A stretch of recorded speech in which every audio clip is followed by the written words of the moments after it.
কোনো না কোনো ফরম্যাটে ফ্যাসিবাদ কিংবা স্বৈরাচার ফিরে আসার সুযোগটা থেকে যাবে। সুতরাং এই লড়াইটা শেষ না, লড়াইটা শুরু হয়েছে এবং এই লড়াইটা আমাদেরকে লড়ে যেতে হবে এদেশের জনগণের জন্য, এদেশের মানুষের জন্য। সহযোদ্ধাদের আন্দোলনে আসতে দিচ্ছে না, তখন হলে গিয়ে তাদেরকে ছাড়িয়ে নিয়ে আসা এবং কনফ্রন্টেশনে যাওয়া, কনফ্রন্টেশনটাকে এড়িয়ে না যাওয়া। এবং এই জায়গাগুলো থেকে অনেকে তখন আবার আমাদেরকেও বলার চেষ্টা করেছে যে আমরা সংঘাত উস্কে দিচ্ছি হয়তো, কিংবা আমরা অন্য কোনো এজেন্ডা নিয়ে আছি। এই কথাগুলো আপনারাও দেখেছেন, নানাভাবে আপনারা জেনেছেন। কিন্তু আমাদের পজিশনটা কখনো অ্যাপোলজেটিক কিংবা পিছিয়ে থাকার ছিল না। আমরা সবসময় এই যেটা অবধারিত সেটার দিকে এগিয়ে গেছি, কখনো সেখানে কার্পণ্যতা কিংবা আপোষ করার বিষয়টা যথাসম্ভব চেষ্টা করেছি না আনার। এবং ফলে ছাত্রলীগের সাথে বিভিন্ন জায়গায় কনফ্রন্টেশন হয়েছে, আমরাই মার খেয়েছি।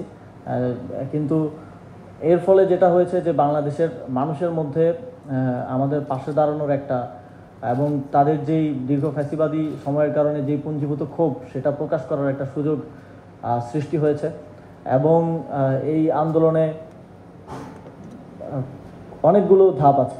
শুরুর দিকে কোটা সংস্কার আন্দোলন ক্যাম্পাস কেন্দ্রিক অনেকটা, তারপরে প্রাইভেট বিশ্ববিদ্যালয়, যখন আমরা ক্যাম্পাসে আর পারছিলাম না, ক্যাম্পাস বন্ধ করে দেওয়া হলো, আমাদেরকে বের করে দেওয়া হলো, আমাদের উপর হামলা করা হলো, তখন প্রাইভেট বিশ্ববিদ্যালয়ের শিক্ষার্থীরা, মাদ্রাসার শিক্ষার্থীরা, স্কুল কলেজের শিক্ষার্থীরা নেমে আসলেন। যখন প্রথম দফায় পুরো আন্দোলনকে হেলিকপ্টার থেকে গুলি করে পর্যন্ত দমানো হলো, ইন্টারনেট বন্ধ করে দিয়ে দমানো হলো, তারপরে আমরা দেখলাম আমাদের প্রবাসী ভাইরা কীভাবে এগিয়ে আসলেন। তারা জাতীয় আন্তর্জাতিকভাবে জনমত গঠনে কাজ করলেন। তারা বাংলাদেশে রেমিটেন্স পাঠানো বন্ধ করে দিলেন। তো আন্দোলনের অনেকগুলো ফ্রন্ট ছিল এবং প্রত্যেকটা ফ্রন্টের এই যে কানেক্টিভিটি, প্রত্যেকটা ফ্রন্টের এগিয়ে আসা এই আন্দোলনটাকে জীবিত রেখেছে।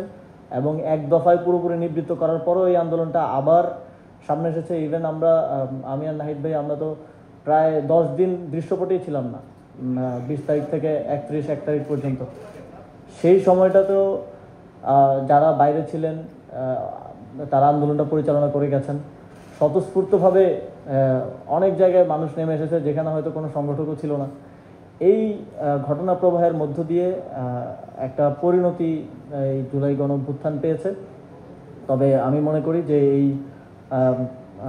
এটা শুধু একটা ধাপ যেটা আমরা অতিক্রম করেছি। নাহিদ ভাইও বললেন এই গণঅভ্যুত্থানের 90-ও একটা স্বৈরাচার পতনের জন্য, গণতন্ত্রের জন্য আন্দোলন হয়েছিল, কিন্তু তার 18 বছর পরেই আবার এদেশে এমন একটা নজিরবিহীন একটা ফ্যাসিবাদ আবার ফিরে এসেছিল। ফলে আমরা যদি এই গণঅভ্যুত্থান পরবর্তী বাংলাদেশটাকে একটা দীর্ঘমেয়াদী একটা সুন্দর কাঠামোগত সংস্কারের মধ্য দিয়ে এই অভ্যুত্থানের ফসলটা মানুষের জন্য দীর্ঘমেয়াদে সংরক্ষিত করতে না পারি, তাহলে আবারও কোনো না কোনো ফরম্যাটে ফ্যাসিবাদ কিংবা স্বৈরাচার ফিরে আসার সুযোগটা থেকে যাবে।